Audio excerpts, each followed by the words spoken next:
ఈరోజు మీరన్న 27వ వర్ధంతితో పాటు 145 మంది సిపిఎస్ఏ పార్టీ కామ్రేడ్స్ అమరవీరుల గుర్తు చేసుకునేందుకోసం సభను నిర్వహించుకుంటున్నాము.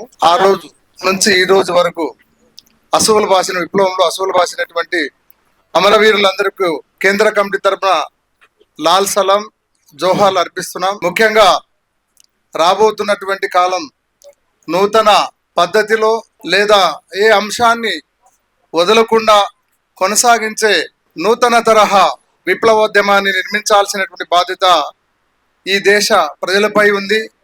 దాన్ని విజయవంతం చేసుకునే బాధ్యత కూడా ఈ దేశ ప్రజలపై ఉంది. కాబట్టి దానికోసం ఆర్నిశలు కృషి చేయాల్సినటువంటి అవసరం ఉంది. ఈ మధ్య కాలంలోనే అనేక జిల్లాల నుంచి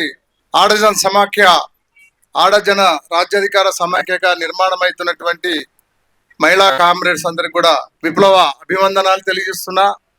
ఈ ఉద్యమాన్ని లేదా ఈ పార్టీని నడిపించేందుకోసం వాళ్ళందరూ కూడా ఈ పార్టీలోకి సుస్వాగతం తెలియజేస్తూ, ముఖ్యంగా వాళ్ళు డిమాండ్ చేస్తున్నటువంటి తెలంగాణలో 3వ ముఖ్యమంత్రి దళిత బహుజన మహిళా ముఖ్యమంత్రి కావాలన్న డిమాండ్ను సిపిఎస్ఐ పార్టీ కేంద్ర కమిటీ స్వాగతిస్తుంది, దాన్ని బలపరుస్తుంది. దాన్ని ముందుకు తీసుకుపోయి ప్రచారం చేసేందుకోసం, ఆ కళని సార్థకం చేసేందుకోసం కూడా సిపిఎస్ఐ పార్టీ ఎంటర్ అంతా కింద నుంచి పైన వరకు కూడా దానికోసం కృషి చేయాలని చెప్పి తెలియజేస్తూ, అంతేకాకుండా దరిదాపు 29 సంవత్సరాల క్రితం ఈ ములుగు అడవిలోనే కామ్రేడ్ మారోజు వీరన్నతో పాటు ఆయన సిద్ధాంతాన్ని కొనసాగించాలంటున్నటువంటి కామ్రేడ్స్ అంతా కూడా దోమరతోవా అనే ప్రాంతంలో సమావేశం జరిగింది. అక్కడ దరిదాపు ఒక 21 రోజు మారోజు వీరన్న నిర్మిస్తున్నటువంటి నూతన సిద్ధాంతం పైన అక్కడ చర్చ జరిగింది. సుదీర్ఘమైనటువంటి దరిదాపు ఆ 21 రోజుల్లో అనేక దఫాలు అనేక అంశాల మీద చర్చించడం జరిగింది. అంతేకాకుండా అక్కడ మారోజు వీరన్న రూపొందించినటువంటి డాక్యుమెంట్ను ఆమోదించి అక్కడే ఉన్నటువంటి మొత్తం జనశక్తి పార్టీ నాయకత్వంలో ఉన్నటువంటి సాయుధ దళాలన్నీ కూడా కామ్రేడ్ మారోజు వీరన్న తీసుకున్నటువంటి సిద్ధాంతం వైపే రావడం జరిగింది. కొంతమంది మాత్రమే ఆ రోజు మారోజు వీరన్న సిద్ధాంతాన్ని ఒక 7-8 మంది తప్పితే మిగతా ఉన్నటువంటి ఎంటైర్ ఒక 300 మంది సాయుధ బలగాలన్నీ కూడా మారోజు వీరన్న వైపు, ఆయన సిద్ధాంతం వైపు రావడం జరిగింది. అక్కడ మారోజు వీరన్న లేదా ఉన్నటువంటి జనశక్తి పార్టీలు రెండుగా చీలడం ఇక్కడ జరిగింది. ఆ రోజు నుంచి ఈ రోజు వరకు మాట్లాడలేనటువంటి వాళ్ళు అప్పుడు నిన్నగాక మొన్న 16వ తేదీ హైదరాబాద్ లో పుల్లన్న ఈ అడవి ప్రాంతానికి కార్యదర్శిగా ఉన్నటువంటి పెద్ద ఆయన కూడా సమావేశంలో మేము మీ సిద్ధాంత చర్చల్లోకి రామని చెప్పాడు. ఆ రోజు 21 రోజు అక్కడే వేచిండి తర్వాత నేను మారోజు వీరన్న సిద్ధాంతాన్ని విభేదిస్తున్నానని చెప్పి సీలి కొంతమంది తీసుకుని వెళ్ళిపోవడం జరిగింది ఆయన నాయకత్వంలో, పుల్లన్న నాయకత్వం. ఇంకో 16వ తేదీ ఇంకొక కొత్త విష్ణుమూర్తి అవతారంతో ఆ సభలో మాట్లాడుతూ ఏదైతే మారోజు వీరన్నకు సంబంధించినటువంటి పట్టించినటువంటి వ్యక్తి ఈరోజు రకరకాల సభల్లో వాళ్ళ కులస్తులతో సన్మానం చేసుకుంటూ ఈయన గొప్ప నాయకుడు, మారోజు వీరన్న హత్యతో సంబంధం లేదని చెప్పి ఒక సర్టిఫికేట్లు వాళ్ళ ఉద్యమకారులతో కొంతమంది నాయకులతో ఆ విధమైనటువంటి కితాబు పొందే ప్రయత్నం చేస్తున్నటువంటి పరిస్థితి ఉంది. అందులో భాగంగానే మారోజు వీరన్న తర్వాత నేనే బాధ్యతలు తీసుకుంటానని చెప్పినటువంటి విష్ణుమూర్తి, వెంకన్న, చార్వాకుడు మారోజు వీరన్న తర్వాత ఆయన తీసుకోలేదు. రాము, ఇక్కడ ఉన్నటువంటి ములుగు ప్రాంతంలో ఉన్నటువంటి రాము మారోజు వీరన్న తర్వాత బాధ్యతలు తీసుకున్నాడు. అది అందరికీ మనకు తెలిసిందే. కానీ ఆయన ఆ సభలో ఒక తప్పు మాట్లాడడం కరెక్ట్ కాదనిపిస్తుంది నాకైతే. అంతేకాకుండా ఆ సిద్ధేశ్వరే మనకు దిక్కు లేదా బోనస్ లైఫ్, ఆయనకేమో బోనస్ లైఫ్ ఇచ్చినాడంట, ఏమో రాజ్యంతో మాట్లాడి ఏమైనా ఆయన ఏమి చేయకుండా కాపాడాడేమో తెలియదు. కానీ ఆయన మాటల్లోనే ఏదో ఆయన నుంచి ఏదో సాయం పొందినట్లు మాట్లాడడం జరిగింది.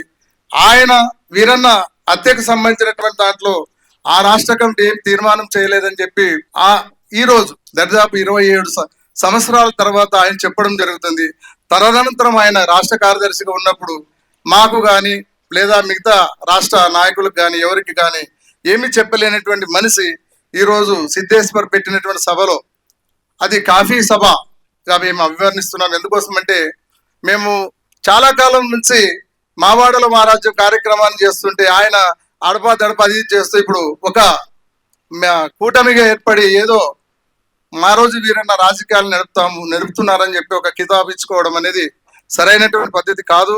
పెద్దలు చాలా ఇక్కడ ఉన్నటువంటి నాకేమి ఇది ఈ విషయం మీద నేను ఎందుకు మాట్లాడుతున్నానంటే, ఇక్కడ గోదావరి లోయ ప్రాంతంలో ఉన్నటువంటి చాలా మంది కామ్రేడ్స్ నాకు ఫోన్ చేశారు, ఎంకన్నా చార్వాక ఎందుకు ఇట్లా మాట్లాడుతున్నాడని. అయితే మీరే ఫోన్ చేసి అడగాల, ఆయన మాట్లాడాడు కాబట్టి ఆ విషయం ఆయనకే ఎక్కువ తెలిసింటదేమో అని చెప్పాను నేను. కానీ మేమందరూ ఉన్నాం, కానీ అందరూ కలిసి ఉన్నాం. ఆ రోజు రాష్ట్ర కమిటీ ఒక ఎంక్వైరీ కమిటీ వేసింది. దాంట్లో అనేక మంది మేధావులు, పార్టీ నాయకులు అందరూ ఉన్నారు. అప్పుడు ఆ కమిటీ నివేదిక ఆధారంగానే ప్రకటన కూడా ఆ రాష్ట్ర కమిటీ ఆ రోజు చేయడం జరిగింది. దాన్ని కాదని ఇప్పుడు 27 సంవత్సరాల తర్వాత మాట్లాడడం వల్ల ఎవరికి ప్రయోజనం కలుగుతుందో ఆయనకే తెలియాలి. ముఖ్యంగా అట్లాంటి తప్పుడు సమాచారాన్ని ఉద్యమానికి ఇవ్వడం వల్ల ప్రయోజనం ఏముండదని చెప్పి తెలియజేస్తూ, అట్లాంటి తప్పుడు ప్రచారాన్ని, తప్పుడు వాదనాన్ని మనం ఖండించాల్సినటువంటి బాధ్యత బతికున్న మనపై బాధ్యత ఉంది. కాబట్టి దీన్ని గుర్తించాలని చెప్పి, అంతేకాకుండా వీరన్న సిద్ధాంతాన్ని కల్వకుంట్ల కవిత కాళ్ళ ముందు పెట్టారని చెప్పి అక్కడ ఉన్నటువంటి ఆ సభలో మాట్లాడిన వ్యక్తి మాట్లాడడం జరిగింది. వీరన్న ఎప్పుడు శుభం పైన ఎగురుతుంది వీరన్న జెండా, త్యాగాల జెండా. కాళ్ళ కింద అమ్ముడు పోవడం అవన్నీ జరుగు అని చెప్పి తెలియజేస్తున్నాం. ఏది త్యాగాల పునాది మీద పుట్టినటువంటి పార్టీ.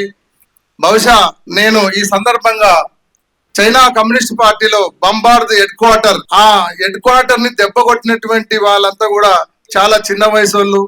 మమ్మల్ని అందరూ కూడా పార్టీని పునర్నిర్మాణం చేసినాక వీళ్ళు ఏం నడుపుతారు, వీళ్ళకి ఏం చేత కాదు, వీళ్ళకి డబ్బులు లేవు, వీళ్ళకి అవగాహన లేదని చెప్పి అన్నారు. మేము ఈరోజు ఒక కొత్త ఒరవడిని, మావాడలో మహారాజ్యం కార్యక్రమాన్ని రూపొందించుకొని మేము దరిదాపు 3 సంవత్సరాల నుంచి కొనసాగుతున్నాం. ఎంతో అభివృద్ధి చెందుతున్నటువంటి పార్టీని పక్కదోవ పట్టించేందుకు కోసం ప్రయత్నం చేస్తున్నటువంటి అన్ని ప్రయత్నాలు కూడా తీవ్రంగా ప్రతిఘటించి పార్టీ ఆశయాల కోసం, మావాడలో మహారాజ్యం సాధన కోసం ముక్త కంఠంతో, త్యాగ నిరతితో, త్యాగపూరితంగా పోరాటం చేసే కార్యకర్తలే మనకు ఉన్నారు. కాబట్టి చాలా భవిష్యత్తులో ఎవరైతే వీళ్ళను చేసినటువంటి నాయకులందరూ కూడా మన కాళ్ళకు ముందు రావాల్సినటువంటి అవసరం ఉంది.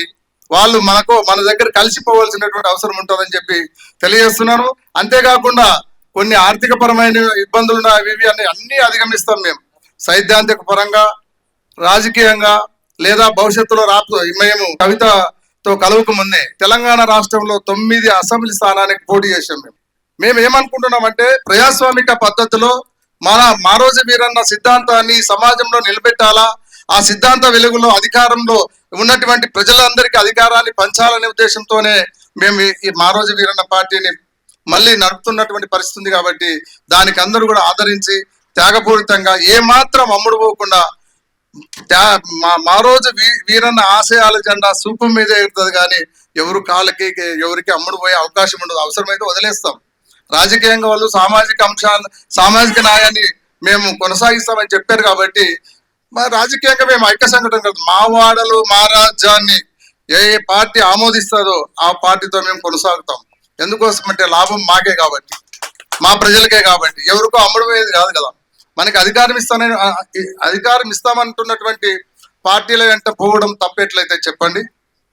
అధికారం ఇవ్వనని మనం అమ్ముడు పోయి మనం ఓట్లు వేసి సిపిఎం సిపిఐ లెక్క వాళ్ళని గెలిపించే కోసం అయితే మనం పోతే మన తప్పు అవుతుంది. మాకు అధికారం ఇస్తామనే చోటకి మేము పోవడానికి ఎప్పుడు ఎల్లవేళలా సిద్ధంగా ఉంటామని చెప్పి తెలియజేస్తూ, కామ్రేడ్ మా రోజు వీరన్న ఆశయాన్ని కొనసాగించాలా, అమరవీరుల వాళ్ళ త్యాగాన్ని మనం ఎత్తిపట్టి వాళ్ళు ఆశించినటువంటి ఆశయాన్ని నెరవేర్చాల్సినటువంటి బాధ్యత మనం అందరి పైన ఉందని చెప్పి తెలియజేస్తూ ఈ అవకాశం ఇచ్చిన మీ అందరికీ ధన్యవాదాలు తెలుసు.